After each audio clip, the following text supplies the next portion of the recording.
Ça part. Ah, putain. Mec, c'est gavé lourd. Oh là. Là, gros. Là, on a un petit monstre, là. Putain, j'étais pas prêt. Quelle heure il est? 19h. C'est quoi, c'est un black? Ouais, c'est du bass. Oh oui. Oh, oh. Oh, bien sûr, merci. Touche. Broché. Avant que la vidéo commence, je voulais prendre une minute pour vous remercier. Vos commentaires sous la dernière vidéo, vos messages de conseils et de soutien sur Instagram, franchement ça m'a fait super plaisir. Ça motive de ouf, alors merci du fond du cœur à tous ceux qui prennent le temps. Petit point important aussi, vous allez remarquer que le nom de la chaîne a changé. C'est suite à un message d'un abonné qui m'a prévenu que l'afficherie était déjà un nom déposé à l'INPI.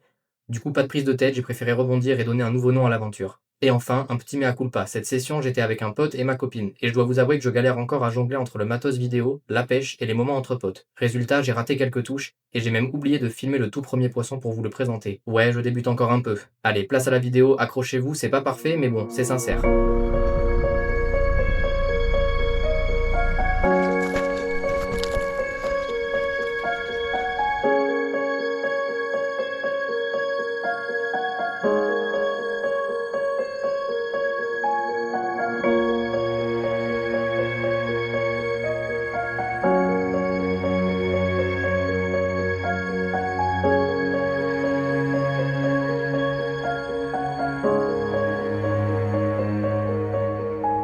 Ça part.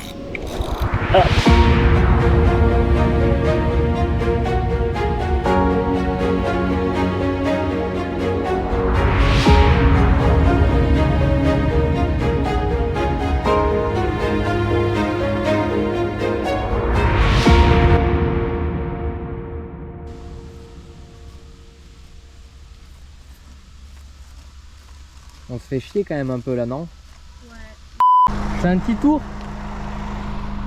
C'est pas mal là. C'est pas mal. C'était un lancer. Après là c'est vrai qu'il est 15h, il fait super chaud. Après là je vois clairement, je sais pas si vous allez voir, au bout de ma canne là, il y a un arbre un peu immergé. On peut se tenter quelques petits trucs. Faut que je descende. Oh, il y a plein d'herbiers en plus, c'est bon ça. C'est bon, le spot est cool. Très cool même. Alors je suis toujours avec mon Rock Vibe Fat en 4,5 pouces. Là j'ai mis un coloris un peu flashy, même si l'eau est claire. On a pêché ce matin avec mon pote et j'avais mis des coloris plus naturels au vu de la clarté de l'eau. Et en fait, rien. Donc écoutez, on va essayer comme ça. C'est de mettre la canne au plus bas là, qu'il puisse vraiment frotter les herbiers. Ah, j'ai eu une petite table de perche, je l'ai vue, elle est venue suivre mon leurre.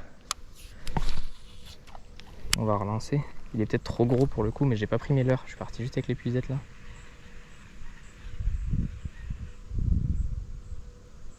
Faire des pauses.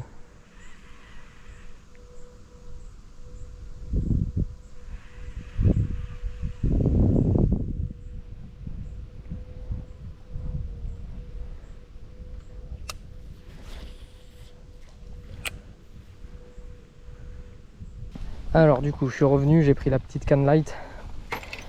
J'ai changé la batterie de la caméra aussi parce qu'elle venait de s'éteindre. Mais on va réessayer les perches. Alors je sais pas si c'était des perches ou des black bass, il y en avait deux derrière mon leurre. Pas très gros, hein, très petit. Mais pour le coup, il y a quand même un petit suivi. Et par rapport à ce matin, c'est mieux que rien. Donc là j'ai mis un petit crankbait avec un petit bas de ligne en fluoro en 60 centièmes au cas où. On va essayer.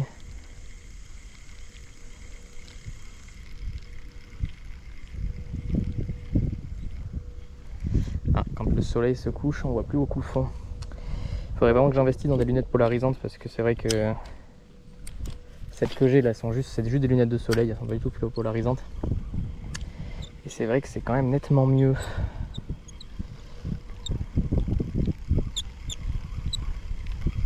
Alors désolé pour les bruits de mon moulinet, hein. J'ai toujours pas mis d'huile dessus, je sais pas pourquoi il couine exactement, c'est les plastiques qui frottent entre eux.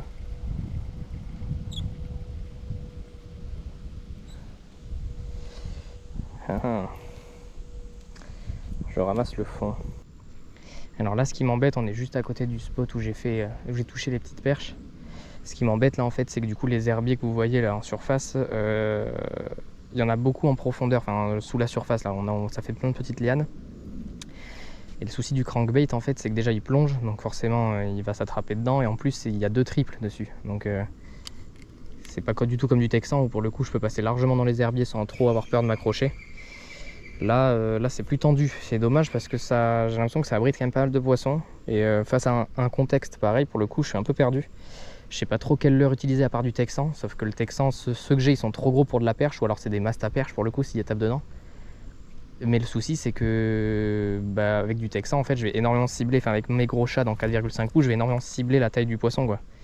C'est-à-dire que si je veux faire de la perchette ou des trucs comme ça, ou du black ou des trucs comme ça, à part si c'est des poissons de taille correcte, ils taperont pas dans le leurre quoi. Donc je suis un peu bloqué. Si vous pouvez me dire en commentaire, vous, comment vous faites dans ce genre de situation. Alors j'imagine que la solution, ce serait de trouver des shads plus petits. Merde, j'ai qu'à m'accrocher dans l'arbre. La solution pour moi, ce serait de trouver des shads plus petits à monter en texan, pareil avec une petite tête plombée en texan. Un texan plombé, pardon. Sauf que là, j'en ai pas. Donc on va y aller au crank, en y allant doucement sur la fin.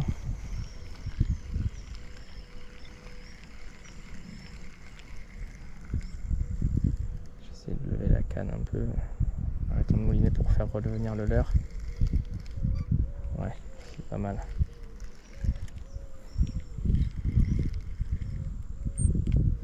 Bon, bien sûr, je m'accroche dans la dernière branche. Ouais. Par contre, ici, je mettrais quand même bien un petit coup de shad avec la casting. Parce que mine de rien, il y a pas mal d'herbiers. Et là, les brochets, ils peuvent se faire largement plaisir. Là, on peut avoir du requin, carrément. Pas le très beau lancer.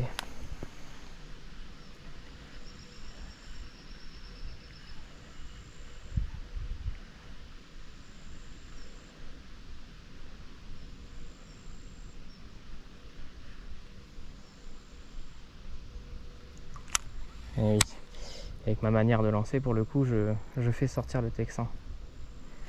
Alors après, je regarde par là-bas, là. Ça m'a pas l'air trop mal. Ça m'a pas l'air mal du tout, par contre, à côté. Donc je vais essayer d'aller y faire un tour sans me foutre à l'eau. Ça, c'est une autre histoire. C'est une autre histoire. Par contre, quel va être le problème? J'ai pas pris mon épuisette. Allez, demi-tour.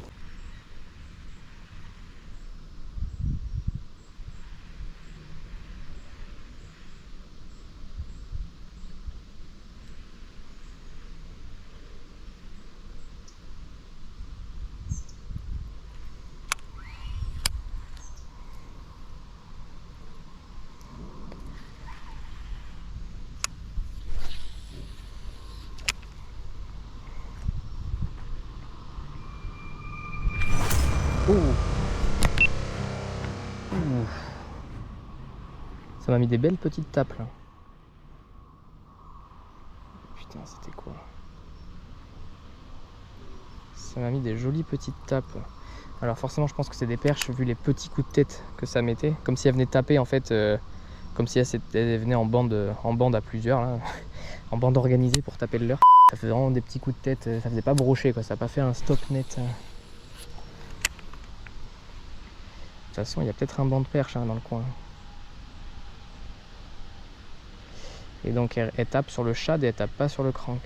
Ça c'est intéressant. Alors est-ce que c'est la couleur? C'est possible.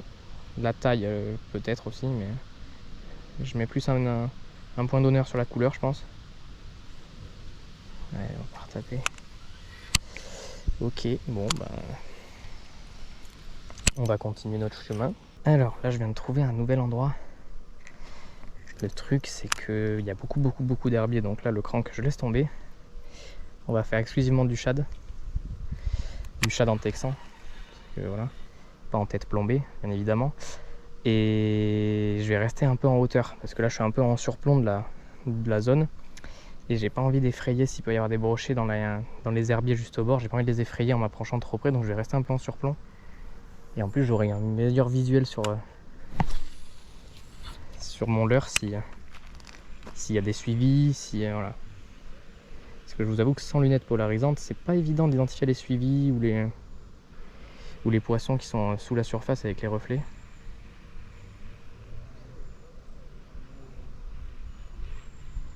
Alors bien sûr, je remue tous les herbiers. Allez. Bien loin. Je vais le laisser couler parce que là-bas il y a un peu de profondeur et c'est vrai que ça remonte, enfin ça descend brutalement en fait les berges. Donc je vais essayer de le laisser couler au fond. Malheureusement avec les petites vaguelettes là je peux pas voir ma tresse quand est-ce qu'elle touche le fond. Alors donnez-moi dans les commentaires si vous avez des conseils par rapport à ça, comment savoir quand on pêche au leurre que notre leurre touche le fond si on voit pas la tresse. Alors dans le feeling avec le moulinet peut-être, le fait qu'on touche les herbiers et que ça racle, mais à ce moment-là, c'est peut-être trop tard. Si on est monté en tête plombée, vous voyez ce que je veux dire, c'est que le but c'est pas non plus d'aller frotter le fond, quoi. Au risque de s'accrocher. Il y a une petite perche là juste devant, je sais pas si vous l'avez vu, je lui ai fait peur. On va peut-être pouvoir essayer de lui mettre sous le nez le... Ah mais je crois que c'est une perche au soleil. Ouais. J'ai même pas envie de m'embêter. De toute façon elle est pas énorme en plus, mais... Et alors pareil, je sais pas trop, vous allez peut-être pouvoir m'aiguiller dans les commentaires sur des températures comme ça. Là honnêtement il fait meilleur que la première session que j'ai fait. Enfin, sur la première vidéo en tout cas. Là il doit faire 25-26. Ma question c'est surtout quand il fait des températures comme ça très ensoleillées avec un peu de vent et voilà une chaleur assez sèche. C'est quoi la meilleure animation? Est-ce qu'il faut que je ramène lentement? Est-ce qu'il faut que je ramène plus rapidement? Alors je sais qu'en hiver, quand il fait froid, les poissons sont souvent plaqués au fond et très léthargiques parce que du coup ils gardent leur réserve d'énergie pour survivre à l'hiver. Et pour la période de frais qui arrive après. Mais en été, c'est quoi? Alors est-ce qu'il faut que je ramène plus vite? Mais pour le coup j'ai l'impression qu'ils agissent pas beaucoup. Oh oui. Oh j'ai un suivi là. C'est quoi, c'est un black? Ouais, c'est du bass. C'est du bass. Ah, dommage. Dommage. Il a tapé mon shad. Je vais clairement essayer avec le crank. Je l'avais dit, mais là, il y a du poisson. En plus, là, comme je suis un peu en hauteur, il me voit pas. Mince, je l'ai perdu de vue. Non, il y est toujours. Alors, je vais essayer d'y aller. Oh, bien sûr, Max, merci. Tomorrow. On va y aller en balancier. Parfait, je pouvais pas faire mieux.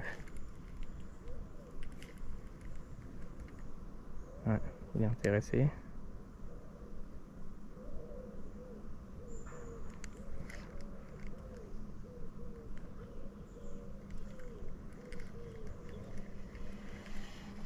Non, je me suis accroché dans l'herbier juste devant. Ok, c'est bon. Là, en fait, ce que j'aimerais vraiment avoir en termes de leurre, c'est clairement du worm ou quelque chose comme ça, une imitation de verre. Je sais que le black bass, par exemple, aime beaucoup le verre. Enfin, on peut le pêcher au ver de terre, hein, clairement. Même si j'en ai pêché qu'un seul dans ma vie, on peut le pêcher au ver de terre. Et le seul que j'ai pêché, moi je l'avais fait sur un crank, mais coloris naturel. Là, il est rouge orangé le mien, et c'est vrai que le crank que j'avais était plus dans les tons blanc, gris.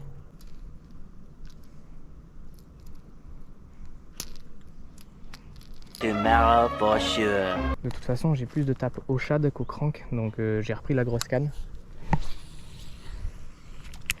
Et puis on va essayer. De toute façon, les herbiers devant moi, ils sont blindés.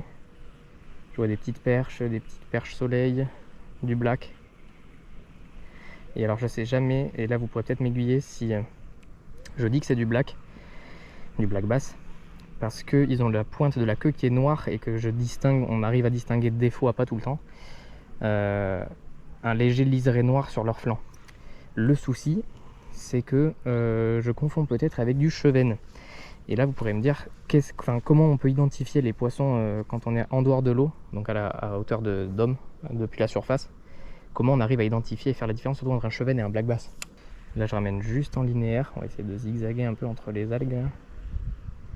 Plancher une attaque si un brochet ou un black bass est embusqué là sous les herbiers. Là pour l'instant je vois rien. Je vois rien du tout. Il se cache bien je trouve.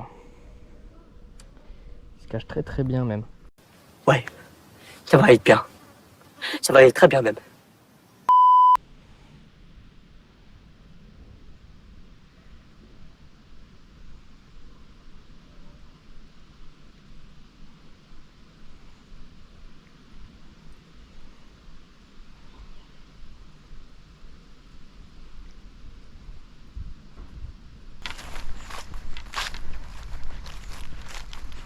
Alors là je viens d'arriver sur un nouveau spot encore. Et j'aime beaucoup comment il se présente celui-là. On a une masse d'herbier côté gauche, une masse d'herbier côté droit, et en fait ça plonge directement. C'est-à-dire qu'on va avoir du fond là rapidement.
Mec, c'est gavé lourd.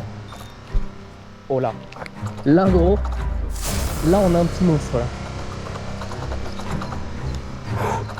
Putain, j'étais pas prêt. Quelle heure il est? 19h.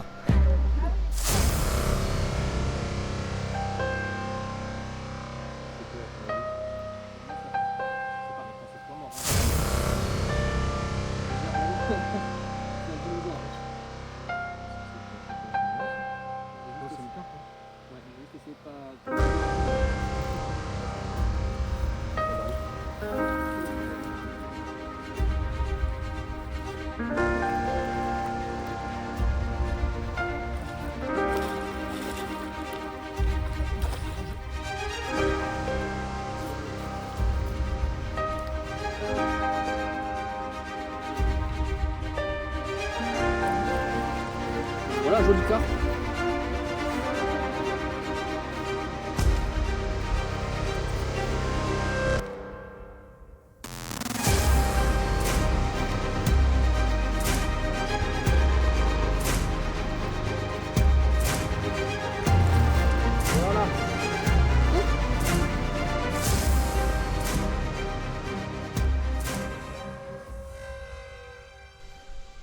T'en mets, Tu l'envoies trop loin. t'en mets qu'une là?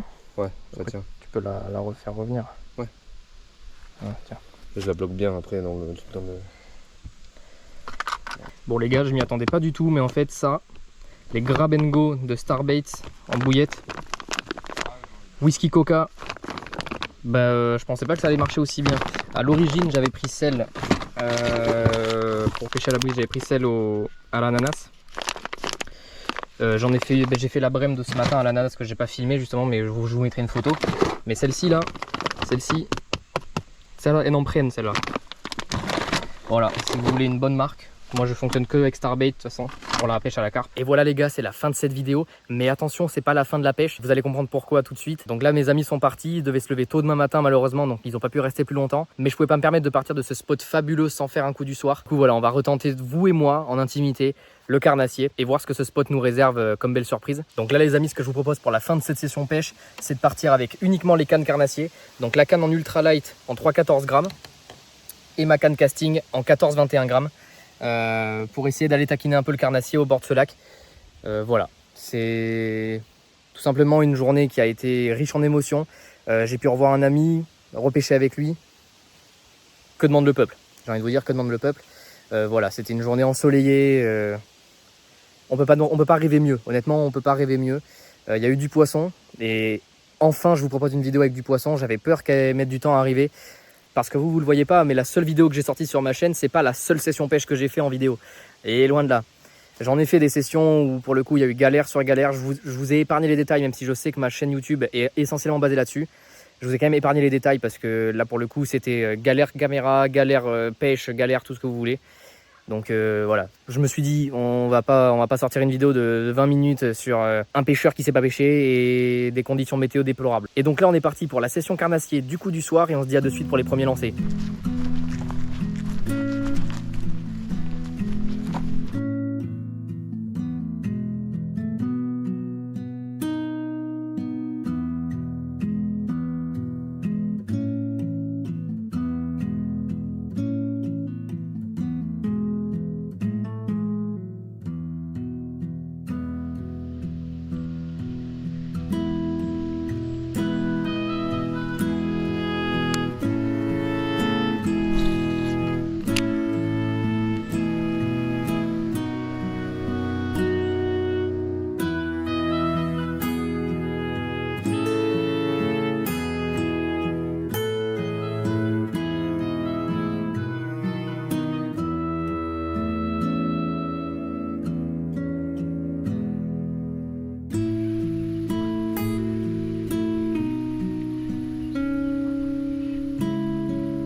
Touche et je pense brochet. Ça m'a stoppé net, je l'ai senti, ça a vibré dans la canne. On va regarder ça tout de suite.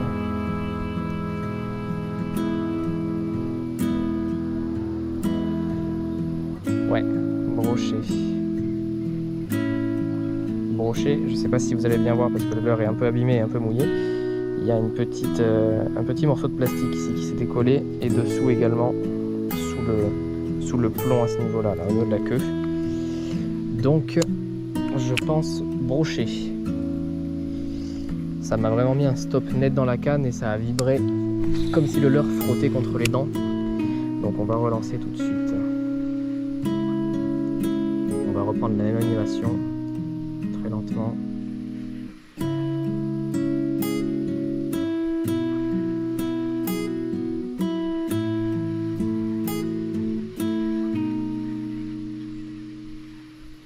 Donc voilà les amis, on atteint réellement maintenant la fin de cette session pêche. J'espère que la vidéo vous a plu. Si c'est le cas, n'hésitez pas à liker, partager et vous abonner. Ça me soutient énormément et ça me montre que vous êtes présent et engagé avec la chaîne. Pour me montrer également votre engagement envers la chaîne, n'hésitez pas à lâcher votre petit commentaire en m'expliquant clairement ce que j'ai mal pu faire ou ce que j'ai bien fait. Et puis n'hésitez pas à me faire vos retours par rapport au contenu aussi. Voilà, par rapport à l'aspect cinématographique, tout ce qui va être vidéo, les plans. N'hésitez vraiment pas à me faire vos retours, ça peut m'aider à améliorer la qualité de la chaîne. Quant à moi les amis, je vous dis à bientôt en espérant que la prochaine session sera plus riche en rebondissements et en poissons. Allez, ciao!